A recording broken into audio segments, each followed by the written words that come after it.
Ben şimdi seni anladığım yaştayım anne. Çocukluğumdan hatırlıyorum seni.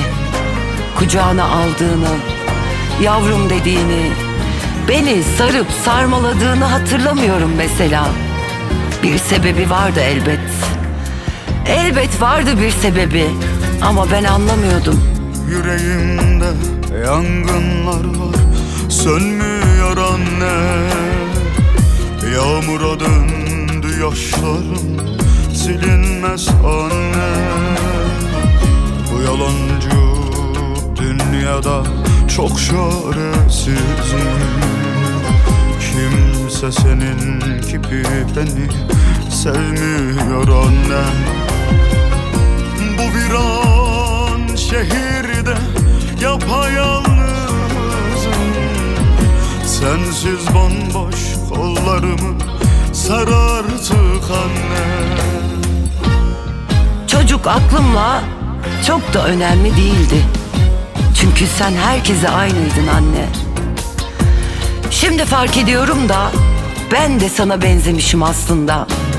Ben de çocuklarıma sevgimi hiç gösteremedim.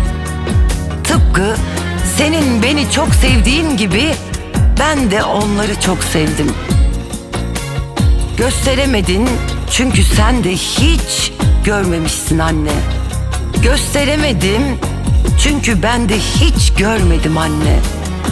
Tıpkı senin gibi ben de seni hep çok sevdim. Çok sevdim be anne.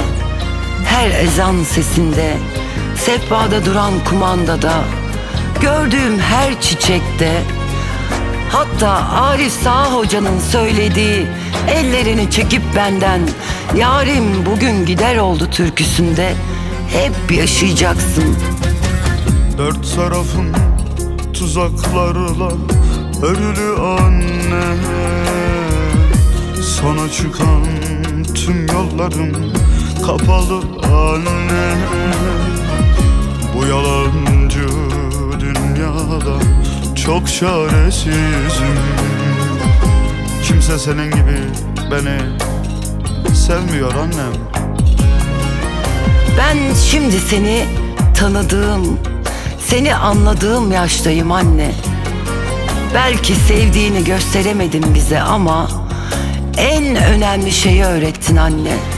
Kadın olmayı, adam olmayı, en çok da insan olmayı öğrettin anne. Kaldım dertler deryasında, bedenim çığlar altında, yüreğim can pazarında yaralı anne.